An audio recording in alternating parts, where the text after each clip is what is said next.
Hello friends, welcome to my channel trade with Sam. तो चलिए हम शुरू करते हैं कि बैंक निफ्टी का डेली एनालिसिस। तो हम आ गए बैंक निफ्टी का डेली चार्ट के ऊपर। और देखिए फ्राइडे का दिन बैंक निफ्टी और एक रेट क्लोजिंग दिया। ये एक रेट क्लोजिंग, और ये rate closing almost 400 point 399 to be precise. So 399 point नीचे जाके फ्राइडे का दिन बैंक निफ्टी का क्लोजिंग किया। और ये क्लोजिंग है 48,344, 48,344 पॉइंट। बैंक निफ्टी लगातार नीचे की तरफ जा रहा है। हम लोग ये जो हाई किए थे फरवरी का फर्स्ट वीक में, दैट इज 50,630, उसके बाद लगातार यहाँ से हम नीचे आ रहे। बीच में एक बार हमने कोशिश किया, ये 49,600 के आसपास गया था, लेकिन फिर से लास्ट वन वीक हम लगातार सेल किया और अभी 48,344 में आ गया। तो अभी बैंक निफ्टी का जो चार्ट है, चार्ट वाइज अगर आप देखेंगे तो अभी वीक पॉइंट में आके क्लोजिंग दिया। पिछले दिन का जो क्लोजिंग है that is the weak point of the day. जैसे यहाँ पे जो बैंक निफ्टी क्लोजिंग कर रहा है, ये पिछले दिन से भी नीचे कर रहा है। और अगर ये जो है आपका, ये जनवरी का जो लो था, ये था 24 जनवरी का, उसके भी नीचे आ गया हम लोग। सो जनवरी का भी नीचे आ गया। और एक चीज है कि हम लोग का जो नीचे का सपोर्ट था, ये जो नीचे का सपोर्ट है, ये support line that is your 47,900 के आसपास। ब्रॉड लेवल है 47,900। हम इसके नजदीक आ चुके हैं ऑलरेडी। अगर आप देखेंगे हम लोग कितना दूर है, ये 344 और 450 पॉइंट जस्ट नजदीक है। सो एक टाइम में तो हम और भी क्लोज आ गए थे। तो अगर 47,900 ये लेवल अगर टूटता है इन कमिंग डेज में, तो बैंक निफ्टी नीचे और भी 1,000-2,000 पॉइंट नीचे जा सकता है। तो ये लेवल को हमको ध्यान में रखना पड़ेगा 47,900। उससे पहले का रेंज जो था वो 48,000, ये जो है लेवल आपका, देखिए उससे पहले का लेवल था ये। इसको हमने ब्रेक किया, उसके बाद लगातार नीचे 4 दिन से क्लोजिंग दे रहा है। कल का दिन हो सकता है कि हम थोड़े ऊपर जाके क्लोजिंग दे, क्योंकि ग्लोबल सेंटिमेंट थोड़ा सा अच्छा है। यूएस मार्केट ने 600 पॉइंट के ऊपर जाके क्लोजिंग दिया डाउ जोन्स, लेकिन एक टाइम डाउ जोन्स नेगेटिव था, -200 टू 300 पॉइंट, उस जगह से 600 पॉइंट ऊपर जाके क्लोजिंग दिया।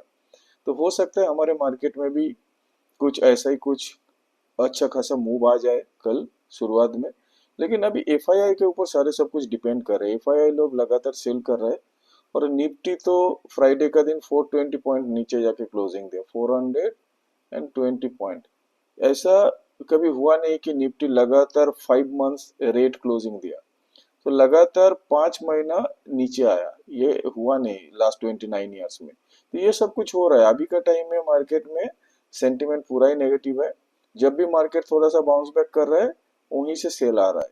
तो इस जगह में ज्यादा पोजीशन हम कैरी नहीं करेंगे ऊपर की तरफ, छोटा पोजीशन लेके ट्रेड करेंगे अगर हमारा फेवरेबल कुछ ट्रेड मिलता है। तो हम मेनली फोकस करते हैं कि कैंडलस्टिक के पैटर्न के ऊपर। कैंडलस्टिक मतलब प्राइस एक्शन चार्ट में अगर हमको कुछ बाई आता है then only will go for a buying, otherwise will not do that. मतलब बाई या सेल जो भी होता है हमारे कैंडलस्टिक चार्ट पैटर्न के अनुसार जो आएगा। और सपोर्ट रेजिस्टेंस को हम हमेशा ध्यान में रखेंगे। तो अभी हमारा जो सपोर्ट है दिस इज योर 47,900, और इमीडिएट रेजिस्टेंस जो है ये 49,600। सो मार्क कर देता हूँ, ये है आपका 49,600। अगर हम 49,600 के ऊपर जाएंगे तभी थोड़ा पोजिशनल ट्रेड लेंगे। सिमिलरली 47,900 नीचे की तरफ, ये अगर ब्रेक होता है तो हम नीचे का पोजीशन मतलब शॉर्ट पोजीशन बनाएंगे। ये नीचे के लिए, ये ऊपर के लिए। इसके बीच रीजन में अगर ट्रेड करेगा तो that trade will be based on the chart pattern in the intraday. Intraday में चार्ट, अगर आप 15 मिनट के चार्ट देखते हो या 5 मिनट का, उसमें जब भी आपको कोई बुलिश कैंडल दिखेगा और सपोर्ट रेजिस्टेंस के आसपास आएगा, और ऊपर से आरएसआई का वैल्यू आपको ध्यान में रखना है कि आरएसआई एटलीस्ट 50 के ऊपर जाएगा, तब जाके हम ट्रेड में एंट्री ले सकते हैं। तो चलिए मंडे के लिए हम कहाँ पे ट्रेड ले सकते हैं, और उससे पहले देखेंगे फ्राइडे का दिन 15 मिनट की चार्ट में कि कहाँ कहाँ हमको ऑप्शन मिला था ट्रेड करने का। तो हम चलेंगे पहले 15 मिनट के चार्ट में और फ्राइडे का दिन का सिचुएशन पहले देखेंगे। तो देखिए फ्राइडे का दिन ये हमारा 9:15 वाला कैंडल, तो गैप डाउन यहाँ से पिछले दिन का क्लोजिंग था, उस जगह से हम गैप डाउन ओपन हुआ, और गैप डाउन ओपन होने के बाद हम और भी नीचे गए, मतलब फर्स्ट 30 मिनट में हम आ गए थे 48,200 के नीचे। इस जगह से थोड़ा बाइंग आया, हम इंटरडे बेसिस में जो हाई किया था दैट इज योर 48,574, ये है आपका 48,574। लेकिन हम अभी जैसे मैं बोला कि जब भी मार्केट में थोड़ा सा अप मूव आ रहा है इमीडिएटली सेलिंग प्रेशर आ रहा है, एग्जैक्टली वही हुआ। तो सेल करके इसको नीचे लेके आया, ये डे लो बना लिया। ये डे लो जो बनाया दैट इज योर 48,078, 48,078 ये डे का लो बनाया था। जैसे ये लो बना है उसके बाद इसमें थोड़ा सा बाइंग आया, that is due to the HDFC bank.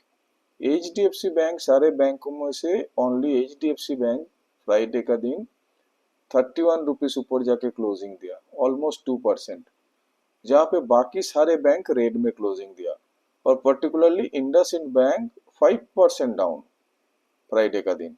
तो उस जगह में HDFC बैंक के लिए थोड़ा सा रिस्पेक्टेबल जगह में हम आके क्लोजिंग दिया।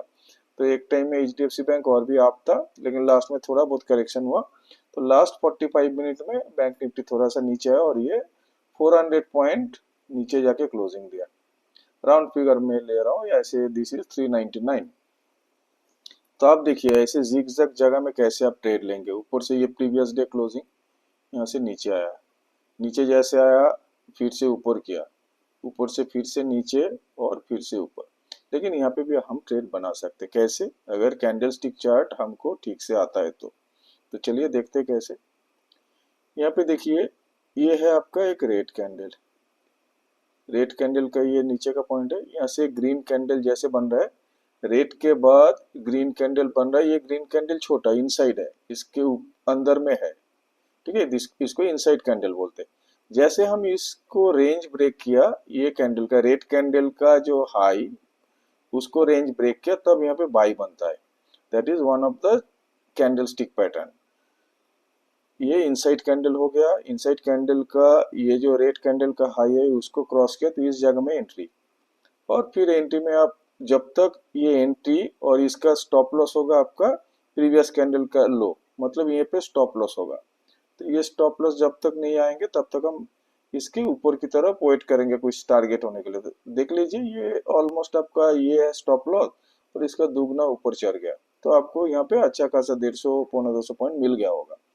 देन यहाँ से ये ग्रीन कैंडल के बाद ये जो red candle, this is bearish candle, bearish engulfing, not only bearish, this is bearish engulfing, मतलब ग्रीन कैंडल को पूरा एनगल्फ कर लिया, इसके अंदर आ जाएगा। देखिए ग्रीन से ये रेड वाला बड़ा है, तो इसके नीचे का पॉइंट जैसे तोड़ेगा, मतलब इस कैंडल में हमको शॉर्ट पोजीशन लेने का है, तो हम शॉर्ट पोजीशन मतलब सेल करेंगे, और फिर यहाँ पे आपको अनदर 150 to 200 पॉइंट मिल गया होगा। देन सिमिलरली ये जो लो पॉइंट किया रेड कैंडल के बाद ग्रीन बना, लेकिन this is not cross the high of this red. जब यहाँ पे आके हम लोग ये रेड कैंडल का हाई को क्रॉस कर रहे, तब यहाँ पे और एक छोटा ट्रेड बनता है, लेकिन ये trade almost that is 2 o'clock पार हो जाता है। 2 बजे के बाद कभी कभी मार्केट में अच्छा खासा तेज मूवमेंट आता है, लेकिन ये थोड़ा सा ही मूवमेंट आया और इमीडिएटली फिजल आउट हुआ, और ये सेम लेवल में क्लोज हुआ। मतलब इसमें कोई अगर पोजीशन लिया भी होगा उसको लॉस नहीं है, मतलब एटलीस्ट यहाँ पे लॉस नहीं होगा, नो गेन नो लॉस में सिचुएशन में यहाँ पे क्लोजिंग होगा। तो ये 2-3 पॉइंट, यहाँ पे एक ट्रेड बनता है, यहाँ पे सेकेंड ट्रेड, और यहाँ पे थर्ड ट्रेड। बस यही छोटा छोटा ट्रेड में जो भी 20, 25, 50 पॉइंट जो भी आता है, जो लोग स्कैल्पर होता है वो उसी हिसाब से ट्रेड लेता है। तो नेक्स्ट डे मतलब मंडे के लिए हम कहाँ ट्रेड ले सकते हैं, ये जो हाई पॉइंट था फ्राइडे का, ये हाई पॉइंट है 48,574, 48,574, इसके ऊपर अगर ट्रेड करते तो इंट्राडे बेसिस में हम एक ट्रेड ले सकते हैं यहाँ पे। कल मेरे को लग रहा है कि हम लोग ये क्लोजिंग दिया, लेकिन हम ओपनिंग जो देंगे कल बैंक निफ्टी का इस लाइन के ऊपर ही देंगे। अगर इसके ऊपर ओपनिंग होके 15-20 मिनट ट्रेड करते इस जगह में, तो हम इसमें एक पोजीशन बना सकते हैं लॉन्ग। वही अगर ये लोअर पॉइंट को अगर ब्रीच करता है कल किसी टाइम में, तब हम नीचे का पोजीशन तब सोचेंगे। तो मेनली दो लेवल आप ध्यान रखिए इंट्राडे के लिए। 48,574 के ऊपर अगर बैंक निफ्टी ट्रेड करता है then we can go for a long position, but remember कि हमारा पोजीशन साइजिंग बहुत ही कम होगा। अगर हम जनरली 2 लॉट या 4 लॉट में काम करते तो उसका आधा क्वांटिटी में काम करेंगे। जो लोग 4 लॉट में काम करते हैं 2 लॉट में करेंगे, जो 2 में करते हैं 1 लॉट में। That is on the basis of future और कॉल पुट जो भी आप करते हो, तो पोजीशन से छोटा रहेगा। अगर वही अगर बैंक निफ्टी कल का दिन सस्टेन करते ग्रीन क्लोजिंग देता है देन मंडे का दिन हम देखेंगे कि कहाँ पे अच्छा खासा पोजीशन ले सकते हैं। कल at least high of the day में अगर क्लोज करता है, या अगर हाई ऑफ द डे में अगर कल बैंक निफ्टी क्लोजिंग देते हैं, मतलब हम टिक पाते हैं अगर हायर लेवल में, तभी जाके मंडे हम फिर से एक पॉजिटिव साइड में ट्रेड लेंगे, मतलब बाई साइड में। अदरवाइज अगर हाई बनाने के बाद मार्केट फिर से नीचे आ जाता है तब कोई पोजीशन नहीं बनाएंगे मंगलवार का दिन भी। तो सोमवार के लिए पहले सोचते हैं कि देखते हैं कि अगर 48,574 के ऊपर क्लोजिंग होता है 15-20 मिनट के कैंडल में, मतलब ओपन होके 15-20 मिनट इसके ऊपर ही रहता है, then will make a long position. बस इतना ही बैंक निफ्टी के लिए फॉर टुमारो। और अभी मार्केट सेंटिमेंट ओवरऑल नेगेटिव है, तो इस जगह में अगर बाउंस बैक कभी आ जाता है तो लोग जनरली सेल करेगा। लेकिन वहीं पे अगर शॉर्ट कवरिंग बाई चांस चालू हो गया, मान लीजिए कि एफआईआई ने फिर से बाई चालू करता है, तो जितना भी शॉर्ट मार्केट में अभी ह्यूज शॉर्ट है मार्केट में, वो जैसे भी कवर होगा तो एक बहुत ही स्पीडी रिकवरी बैंक निफ्टी में चालू होगा, और मे बी 2000 टू 2500 पॉइंट का गेन ये मार्च सीरीज में हो सकता है अगर शॉर्ट कवरिंग चालू हुआ। क्योंकि फरवरी की सीरीज में हम लोग ऑलमोस्ट 2000 पॉइंट के ऊपर करेक्ट हुए। अगर मार्च में शॉर्ट कवरिंग चालू होता है इन दैट केस हम लोग वो 2000 पॉइंट के ऊपर जाके क्लोजिंग दे सकते हैं। दैट इज माय अजम्पशन कि इतना करेक्ट हुआ, अभी तो एक मौका बनता है बैंक निफ्टी को एटलीस्ट कि थोड़ा रेजिस्टेंस दिखाए और बैंक निफ्टी ऊपर की तरफ जाए। मेरे एक्सपेक्टेशन है it will close in green in the March series. 1-2 दिन नीचे जा सकते हैं, लेकिन मार्च सीरीज में मेरे ख्याल से बैंक निफ्टी ऊपर जाके क्लोजिंग देगा, क्योंकि बहुत सारे म्यूचुअल फंड का टैक्स सेविंग्स प्लान्स का जो इन्वेस्टमेंट वो मार्च में आएगा, क्योंकि ईयर एंडिंग हो जाएगा। उस हिसाब से लोगों को जिसको टैक्स बचाना है they will also by something in the market. तो मार्केट में अगर स्टॉक का बाइंग चालू होता है डोमेस्टिक इन्वेस्टर के तरफ से, तब ये मार्केट के लिए पॉजिटिव रहेगा और मार्केट ऊपर जाके क्लोजिंग देगा। So that is my analysis. अगर आपको इन्वेस्टमेंट करना है आप अपना खुद एनालिसिस करिए या आपका फिनेंशियल एडवाइजर से बात कीजिए। So that's all friends, have a nice trading day tomorrow.